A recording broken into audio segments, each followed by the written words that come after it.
सम्माननीय सभामुख महोदय, भोटेकोशी नदीमा आएको यो अकल्पनीय बाढीले जुन अपूरणीय क्षति भएको छ, यो अत्यन्त कठिन घडी हो र यो कठिन घडीमा प्रभावित क्षेत्रका स्थानीयले बेहोरेको जनधनको क्षतिप्रति गहिरो दुःख व्यक्त गर्दै यस कालीलाग्दो विपदमा उहाँहरूको साथमा सिङ्गो रासोपा र सिङ्गो सरकार साथ रहेको कुरा म यो सम्मानित सदनलाई अवगत गराउन चाहन्छु।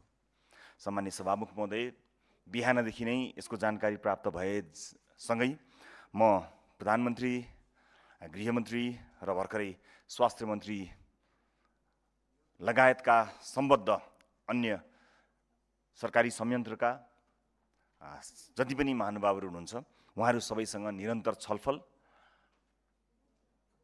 र सूचना आदान प्रदान र रणनीतिक किसिमका योजना के कस्ता छन् भन्ने जस्ता विषयहरूमा अत्यन्त सजगताका साथ सचेत हुँदै र गम्भीरतापूर्वक ती छलफलहरूमा सहभागी हुँदै आइरहेको छु र मलाई विश्वास छ सरकारले आफ्नो सम्पूर्ण सामर्थ्य लगाउनेछ। नागरिकको ज्यान बचाउने कुरा यतिखेर सबैभन्दा महत्त्वपूर्ण कुरा भएको हुनाले म सम्मानित सदनलाई प्रतिबद्धताका साथ बताउन सक्दछु, मैले बिहानदेखि अहिलेसम्म गरेका संवादका आधारमा कि सरकारले आफ्नो सम्पूर्ण सामर्थ्य सबैभन्दा पहिला नागरिकलाई बचाउनमा लगाउनेछ। म सम्मानित सदन मार्फत सिङ्गो देशलाई यो कुरा जानकारी गराउन चाहन्छु। सरकारले प्रभावित क्षेत्रमा सक्दो सक्रियता देखाएको कुरा यहाँ अन्य महानुभावहरूले, मान्य सांसदहरूले पनि व्यक्त गर्नुभएकै छ। म सबभन्दा पहिला प्रतिपक्ष बेन्चमा बसेर पनि यो आपतमा, यो अप्ठ्यारोमा हामी सँगै छौँ, सरकारलाई कसरी सघाउनुपर्छ, हामी यो विपत्तिमा पक्ष प्रतिपक्ष होइन एकैसाथ सरकारको साथमा छौँ भन्ने जुन एउटा उच्च राजनीतिक संस्कारको प्रदर्शन भयो, म विपक्षी बेन्चलाई धेरै धेरै धन्यवाद ज्ञापन गर्न चाहन्छु। सम्मान्य सभामुख महोदय, यो विपदको सामना गर्नु र यो अहिलेको कठिन परिस्थितिलाई चाहिँ सम्हालिएर लिएर जानुको हामीसँग विकल्प छैन। म बाढी प्रभावित रसुवा र धादिङका नदी तटीय क्षेत्रका स्थानीयलाई अझ सुरक्षित रहन, थप क्षति नहुनेतर्फ सचेत रहन, धैर्य धारण गर्न र सरकारी संयन्त्रको सम्पर्कमा रहन पनि अपिल गर्दछु। साथै चितवन, नवलपरासी लगायतका जिल्लाका नदी तटीय क्षेत्रमा सावधानी अपनाउन समेत आग्रह पनि गर्न चाहन्छु र म सरकारलाई पर्याप्त सुरक्षा जनशक्ति र सम्भव भएका सबै स्रोत साधन प्रभावित क्षेत्रमा परिचालित गर्न पनि आग्रह गर्न चाहन्छु। सम्मान्य सभामुख महोदय, यो मानवीय सहायताको क्षेत्रमा काम गर्ने विभिन्न निकायहरू हामी कहाँ सक्रिय छन् र राजनीतिक दल सम्बन्धी ऐनले पनि व्यवस्था गरे अनुरूप विभिन्न राजनीतिक दलले यस्ता विपद जोखिमहरूमा काम गर्नको निमित्त संयन्त्र बनाउनु पर्ने प्रावधानले गर्दा पनि कयौँ राजनीतिक दलहरूसँग एउटा विशिष्ट संयन्त्र पनि छ। यतिखेर जसरी आज सबै राजनीतिक दलहरूले एकै ठाउँमा उभिनुपर्ने प्रतिबद्धता आएको छ, म यही संसदको सम्मानित सदनको रोस्ट्रमबाट सबै राजनीतिक दललाई आह्वान र अपिल पनि गर्न चाहन्छु कि हाम्रा राजनीतिक दलमा भएका राहत उद्धारमा सिद्ध हस्त, जानकार, तालिम प्राप्त ती सम्पूर्ण साथीहरूलाई एकबद्ध भएर सरकारसँग समन्वय गरी, सरकारी निकायसँग, स्थानीय प्रशासनसँग समन्वय गरी एक ढिक्का भई खोजी राहत उद्धारको कार्यमा संलग्न रहन र त्यसको एकीकृत खाका बनाएर सँगै कुनै दलको झन्डा लिएर होइन, देशको झन्डा लिएर एकैपटक उत्रिनको निमित्त आह्वान पनि गर्न चाहन्छु। सम्मान्य सभामुख महोदय, 2072 सालको भूकम्पको बेलामा हामीले उच्च राजनीतिक चरित्र प्रदर्शन गरिसकेका छौँ। हरेक पटक जब देशमा यस्ता विपत्तिहरू आउँछन् त्यतिखेर नेपालले सदैव राजनीतिभन्दा निकै माथि उठेर नागरिकको सेवालाई आफ्नो परम धर्म मान्दै अगाडि आएको छ। यसपटक त्यही हाम्रो प्रतिबद्धताको आवश्यकता भएको महसुस यो सदनले गरिसकेको परिप्रेक्ष्यमा म फेरि पनि एकपटक सम्पूर्ण राजनीतिक दलहरूलाई यही अपिल गर्न चाहन्छु र राष्ट्रिय स्वतन्त्र पार्टी संसदको सबैभन्दा ठुलो राजनीतिक दल भएको हुनाले यसमा सबैभन्दा धेरै जिम्मेवारी राष्ट्रिय स्वतन्त्र पार्टीले वहन गर्नुपर्ने कुरा भएको कुरा निर्विवादितै छ।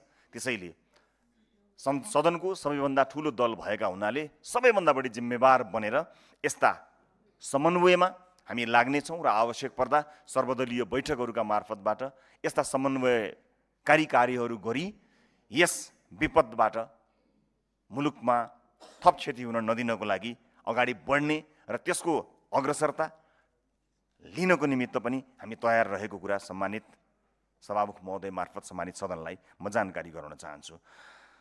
सम्मानित सभामुख महोदय, घटनाको बारेमा धेरै कुरा आइसकेको छ। आज बिहान यो तिब्बततर्फको माथिल्लो जलाधार क्षेत्रमा हिम पहिरो तथा गिगरानका कारण नदीको बहावमा चाहिँ केही समय त्यो अवरुद्ध भई अचानक खुलेपछि रसुवाको भोटेकोसी नदीमा ठुलो बाढी प्रवेश गरेको प्रारम्भिक जानकारी हामीले प्राप्त गरेका छँदैछौँ, जसले चाहिँ यसको उच्च जोखिमपछि रसुवा, नुवाकोट, धादिङ, गोर्खा, चितवन र नवलपरासीसम्मका नदीका किनारका बस्तीहरू उच्च सतर्कतामा राखिएको कुरा धेरै मान्यज्यूहरूले यहाँ व्यक्त गरिसक्नु भएको हुनाले म त्यसलाई दोहोऱ्याउनतिर गइनँ। तर यो राष्ट्रिय विपद जोखिम न्यूनीकरण तथा व्यवस्थापन प्राधिकरणले चाहिँ राहत तथा उद्धार कार्यका लागि जिल्ला विपद व्यवस्थापन समिति मार्फत केही रकमहरू पनि छुट्याएर काम अगाडि बढाएको कुरा पनि जानकारी आएको छ। त्यो बाहेक सबै संयन्त्रहरूलाई चलायमान गराउनको निमित्त सरकारका तत्त मन्त्रालय अन्तर्गतका विशेष गरेर मन्त्रीज्यूहरू आफै पनि सक्रियताका साथ लाग्नु भएको जानकारी प्राप्त भएकै छ। यो विपदमा केही जानकारी राख्नुपर्ने कुरा सबैभन्दा पहिला खोजी र उद्धार पहिलो प्राथमिकता नै हो। यो खोजी र उद्धारमा प्राथमिकता सरकारले दियोस्, त्यस पछाडि राहतको बेला आउँछ। र हामी नेपालीहरू एउटा मनकारी मानिसहरू भएको हुनाले हाम्रो स्वभावले आपद विपद पर्दा स्वदेशमा मात्र होइन विदेशमा समेत रहनुभएका नेपालीहरूले देशलाई के गर्न सकिन्छ, के गर्नुपर्दछ भनेर सधैँ जागरुकताका साथ मद्दत गर्दै आउनुभएको छ। नेपाललाई घाउ लाग्दा, देशमा घाउ लाग्दा कुनै एक पटक पनि विदेशमा भएका नेपालीहरूले मलम पठाउन छुटाउनु भएको छैन। यसपटक पनि उहाँहरूले पक्कै पनि देशका लागि मलमको जोहो गर्नमा मद्दत गर्नुहुनेछ भन्ने कुरा म विश्वस्तका साथ बताउन चाहन्छु। सम्मान्य सभामुख महोदय, पुनर्स्थापनाको जटिलता आफ्नै ठाउँमा छँदैछ। विगतका विपदहरूमा हामीले गरेका अभियानहरू अधुरा छँदैछन्, तिनलाई पूर्णता दिनु त्यो हाम्रो आफ्नो चुनौती छँदैछ। त्यो सँगसँगै अर्को एउटा ठुलो चुनौती हामीमाझ आइपरेको छ। तर हामी विश्वासका साथ भन्न सक्दछौँ कि जुनसुकै चुनौतीलाई पनि सामना गर्न सक्ने राष्ट्रिय सामर्थ्य हामीसँग छ र त्यो सामर्थ्य पुरा गरेर हामी आपतमा परेका, विपदमा परेका नागरिकलाई पुनर्स्थापनाका लागि पनि प्रतिबद्ध भएर राज्यका सबै संयन्त्रहरूको परिचालन गरेर अगाडि बढ्नेछौँ र हामीले सफलता हासिल गर्न सक्नेछौँ भन्ने कुरामा म पूर्ण आशावादी रहेको कुरा सम्मानित सदनलाई स्पष्ट पार्न चाहन्छु। यस बेलामा अपुष्ट समाचारहरू सम्प्रेषण गर्ने र विभिन्न आर्टिफिसियल इन्टेलिजेन्सका फोटो भिडियोहरू हालेर थप आक्रान्त बनाउने काम जिम्मेवार नागरिकहरूबाट हुने छैन भन्ने कुरा पनि म यही सदनबाट अपिल पनि गर्न चाहन्छु। सँगसँगै केही बेर अगाडि स्वास्थ्य मन्त्रीजीसँगको मेरो छलफल अनुसार अस्पतालहरू तैनात भएर बसेका छन्, त्यहाँ स्वास्थ्य कर्मीहरू स्ट्यान्ड बाई अवस्थामा रहनुभएको छ। जुनसुकै परिस्थितिलाई सामना गर्नको निमित्त 24 घण्टा तयार भएर विभिन्न अस्पतालहरू, बेडहरू, स्वास्थ्य कर्मीहरू रहनुभएको छ। साथै नेपाली सेना र निजी क्षेत्रका हेलिकप्टरहरू स्ट्यान्ड बाई अवस्थामा रहेको कुरा यहाँ जानकारी पनि आइसकेको छ। सरकारका तर्फबाट पनि अझ यसलाई औपचारिकता प्रदान गर्न यसै सदनमा केही बेरपछि सरकारका सम्भवतः गृहमन्त्रीज्यू र उहाँ आफै अझ बढी संवेदनशील भएको हुनाले समय व्यवस्थापन यतिखेर गृहमन्त्रीको चुनौतीपूर्ण हुन्छ भन्ने कुरा हामीले महसुस गर्न सकिने कुरा नै हो। नसके सरकारको तर्फबाट के भइरहेको छ, के काम भयो, के हुँदैछ, सरकारले कस्तो किसिमको कार्य गरिरहेको छ भन्ने कुरा सम्मानित सदन मार्फत सिङ्गो देशलाई जानकारी गराउनु सरकारको कर्तव्य हो। मलाई विश्वास छ केही बेरपछि सरकारले आफ्नो त्यो गहन कर्तव्य निर्वाह गर्नेछ र सम्मानित सदन मार्फत सिङ्गो देशलाई जानकारी गराउनेछ कि यो विपदमा सरकार के गरिरहेको छ, सरकारका योजना कस्ता छन्, यतिखेर तत्काल के गर्यो, दीर्घकालीन रूपमा के कस्ता योजनाहरू सरकारले बनाएको छ। मलाई विश्वास छ ती सबै जानकारी सम्मानित सदनलाई सरकारले केही बेरमा दिनेछ र आश्वस्त पार्नेछ सिङ्गो देशलाई। म यसमा विश्वस्त हुन पनि चाहन्छु। सम्मानीय सभामुख महोदय, प्रतिपक्षमा रहँदा र राजनीतिभन्दा पर रहँदा एउटा सानो अनुभव पनि छ। देशमा जतिखेर पनि आपत पर्दा सरकारभन्दा पहिला पुगेका धेरै मेरा अनुभवहरू छन्। ती अनुभवहरूबाट केही कुरा म सम्मानित सदनलाई साट्न सक्दछु। मैले अघि भने जस्तै हामी मनकारी भएका कारणले र सहयोगी भावनाका कारणले हामी राहत र उद्धारका लागि अत्यन्त धेरै हतारिन्छौँ। तर त्यो राहत र उद्धारका लागि हामी हतारिरहँदा मेरो विनम्रतापूर्वक सबै साथीहरूलाई अनुरोध छ कि विशेष गरेर अलिकति जिम्मेवार र अलिकति विभिन्न निकायमा काम गरिरहनुभएका अझ जनप्रतिनिधि अथवा मन्त्रीज्यूहरू अथवा लब्ध प्रतिष्ठित ख्यातिप्राप्त व्यक्तिहरू गइदिँदा कहिलेकाहीँ त्यसले निकै ठुलो काम पनि गर्दछ। कहिलेकाहीँ त्यो आफैमा एउटा व्यवस्थापनको चुनौती बनेर जान्छ। कुनै लब्ध प्रतिष्ठित प्रसिद्ध व्यक्ति घटनास्थलमा पुग्दा कहिलेकाहीँ सुरक्षा निकायले अतिरिक्त ध्यान उहाँहरूको सुरक्षालाई पनि दिनुपर्ने जटिलता पनि रहन्छ। कहिलेकाहीँ लोकप्रिय मानिसहरू हुँदा त्यो भिडभाडले विषयान्तर हुने र अन्य चुनौतीहरू थपिने जोखिम पनि रहन्छ। यस्ता कुराहरूलाई मध्यनजर गर्दै हामीले दिने राहत सामग्री, हामीले गर्न खोजेको काम, हामीले गर्न खोजेको मानवीय सेवा, त्यसलाई अझ चुस्त र प्रभावकारी बनाउन स्थानीय प्रशासनको संयन्त्रमा गर्न सकियो भने त्यो प्रभावकारी पनि हुने रहेछ। कहिलेकाहीँ अवस्था यस्तो पनि आउँछ कि राहत प्राप्त गर्नेले राहतमाथि राहत प्राप्त गर्दछ, थोरै पर, थोरै लुकेको, थोरै दुर्गम, अलिकति दुःख गरेर पुग्नुपर्ने ठाउँका मानिसहरू भोकै रहने पर्ने अवस्था पनि रहन्छ। यसका लागि सबैभन्दा राम्रो उपाय भनेको प्रशासनसँग समन्वय गर्ने नै हो। सत्तारूढ दलमा अहिले रहेका कारणले गर्दा हिजोको दिनमा जस्तो सरकारभन्दा पहिले पुग्नुपर्ने बाध्यतामा हामी छैनौँ। किनकि हामीलाई आशा छ यो सरकार बलियो सरकार हो। सरकार बलियो भनेको संसदको सङ्ख्या होइन। आपत पर्दा, अप्ठ्यारो पर्दा कति बलियोसँग, कति प्रभावकारी ढङ्गले सरकार पुग्दछ त्यसका आधारमा सरकारको मापन हुनेछ। मलाई विश्वास छ यो सरकारले आफूलाई मापन हुने यो कार्यमा अब्बल ढङ्गले आफूलाई अगाडि बढाउनेछ र नागरिकको सेवामा आफूलाई प्रस्तुत गर्नेछ। म यसमा निर्धक्क हुन चाहन्छु र सम्मानित सदनलाई पनि त्यही अपिल पनि गर्न चाहन्छु। त्यसैले भिआइपी मुभमेन्टले कहिलेकाहीँ सुरक्षाकर्मीहरूलाई अर्को एउटा चुनौती सृजना गर्दछ। मेरो कोसिस रहनेछ कुनै अत्यावश्यक हुँदाभन्दा बाहेक म फिल्डमा आफू जाने छैन, बरु आफ्नो सरकारलाई प्रभावकारी रूपमा काम गराउनमा मेरो भूमिका रहनेछ। तर कुनै कारणवश पुग्नु परेका खण्डमा कुनै पनि किसिमको भिआइपी मुभमेन्ट, सुरक्षा अथवा अन्य कुनै चिज मेरा लागि चिन्ता गर्नुपर्ने छैन र मेरो दलका सांसदहरू जाँदा पनि सुरक्षाकर्मीले त्यस्तो कुनै चिन्ता नलिइकन आफ्नो काम गर्नुभए हुन्छ। हामीलाई कतै पनि ध्यान दिनुपर्ने छैन। म यो कुरा सदन मार्फत बताउन चाहन्छु।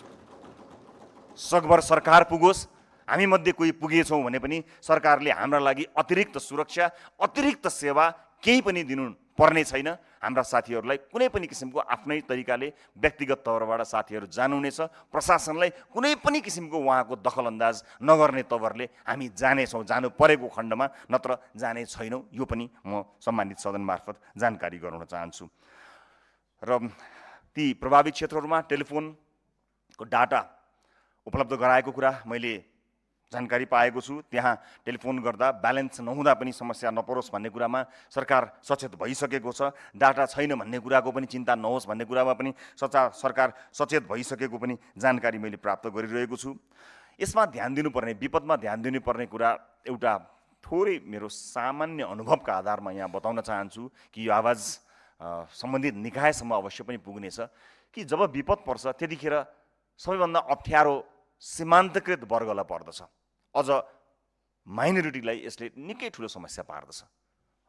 त्यसमाथि महिला, गर्भवती महिला, वृद्धा, अपाङ्गता भएका व्यक्तिहरू, दलित समुदायमा यसको प्रभाव परेको डाटाहरूले बताएको छन्।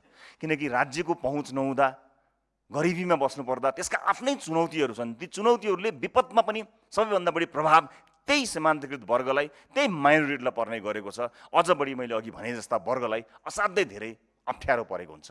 त्यस्तो अवस्थामा प्राथमिकतामा यी वर्गहरू परुन्, महिलाहरू प्राथमिकतामा परुन्, वृद्धहरू प्राथमिकतामा परुन्, गर्भवती महिलाहरूलाई प्राथमिकतामा राखियोस्, बालबालिकाहरूलाई प्राथमिकतामा राखियोस्, अपाङ्गता भएका व्यक्तिहरूलाई प्राथमिकतामा राखियोस्। मलाई विश्वास छ सरकारले यस्ता प्राथमिकताहरूलाई ध्यान दिनेछ र विगतमा भएका काम कारबाहीहरू, विगतमा भएका विपदका हाम्रा अनुभवहरूबाट सिक्नुपर्ने र नगर्नुपर्ने गल्तीहरूका लिस्ट सरकारसँग पक्कै पनि छ होला। म विश्वस्त छु कि सरकारले यी सबै कुराहरूलाई पक्कै पनि मध्यनजर गर्नेछ।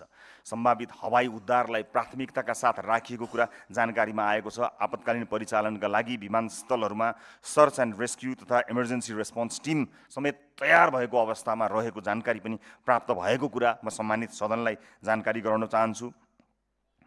एकद्वार प्रणालीको विषय मैले अघि उठाइहालेँ, म त्यसमा फेरि जोड लगाउनु पर्ने आवश्यकता ठान्दिनँ। र अहिले जोखिम कायमै रहेको हो कि भन्ने किसिमका सूचनाहरू पनि आइरहेको हुनाले सबैजनालाई अतिरिक्त सतर्कता अपनाउन पनि म यहीँबाट अपिल गर्न चाहन्छु। सँगसँगै कहिलेकाहीँ राहत उद्धारमा लागेका सुरक्षाकर्मीहरू र उद्धारमा सुरक्षाकर्मीहरूलाई सघाउनका लागि अघि भने जस्ता विभिन्न राजनीतिक दल अथवा यस्ता सङ्घ संस्थामा गएका मानिसहरूसँग उपयुक्त उपकरणहरू, उपयुक्त तालिम नहुँदा उद्धारकर्मीहरू पनि जोखिममा पर्ने निकै ठुलो सम्भावना रहन्छ।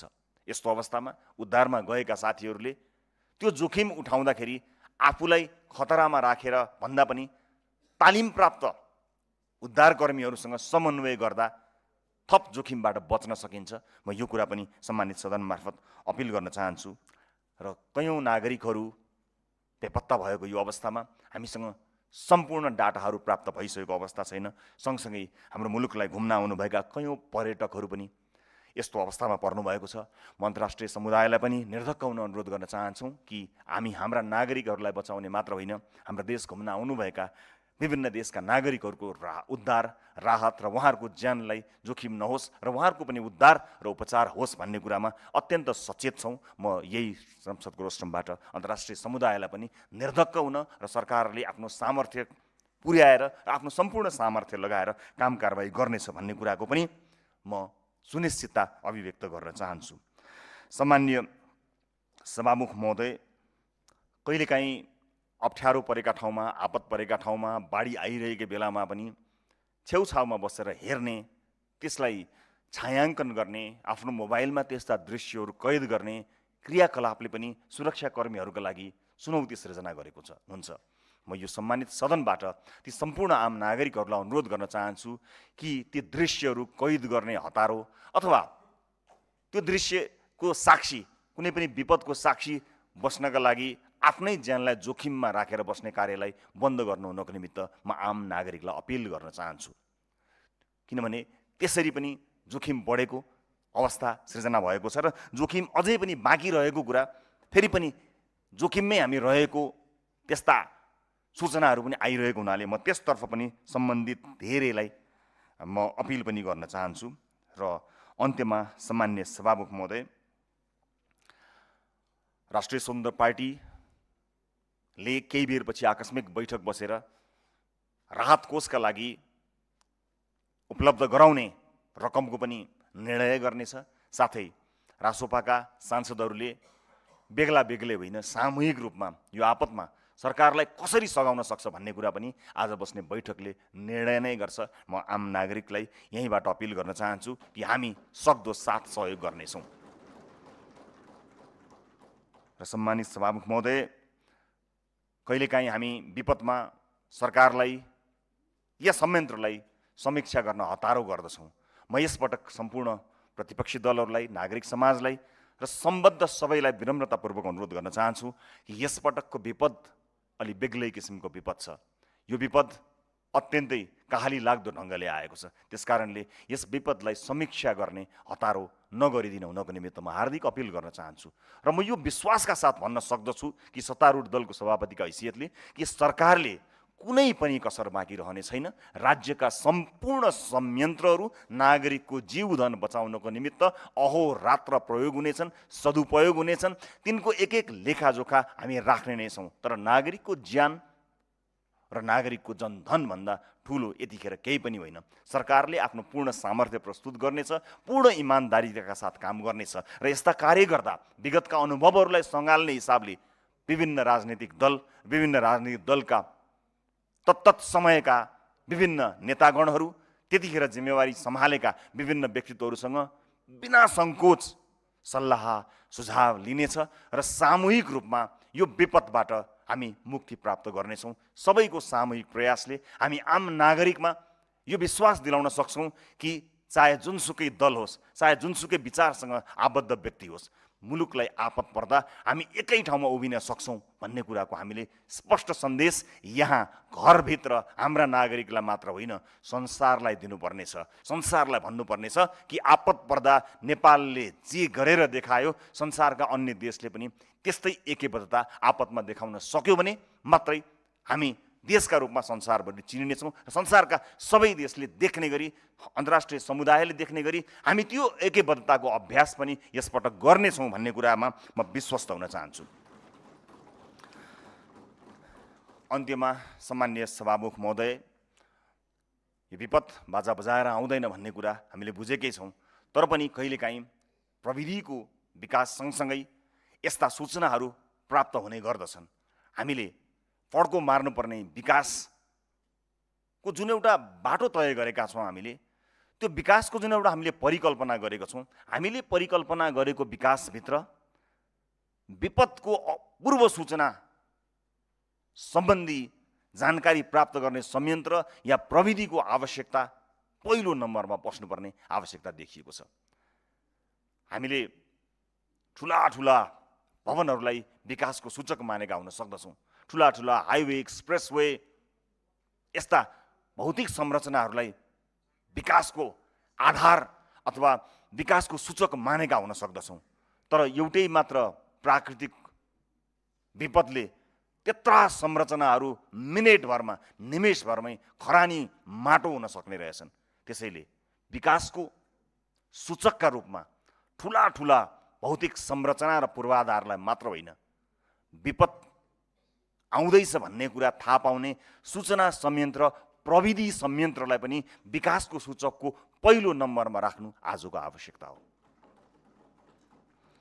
सँगसँगै मलाई विश्वास छ सरकारका तर्फबाट सम्पूर्ण जानकारी सिङ्गो सदनलाई प्राप्त हुनेछ र म फेरि पनि विश्वासका साथ भन्न सक्दछु कि सरकार आफ्नो सम्पूर्ण क्षमता लगाएर नागरिकलाई बचाउने, जीवधनको रक्षा गर्ने कुरामा र सबभन्दा पहिला खोजी उद्धार, त्यसपछि राहत र पुनर्स्थापनाको कार्यमा लागि पर्नेछ भन्ने विश्वास व्यक्त गर्न चाहन्छु। समयका लागि आभार व्यक्त गर्दै आफ्नो भनाइ यहीँ टुङ्ग्याउँछु। नमस्कार।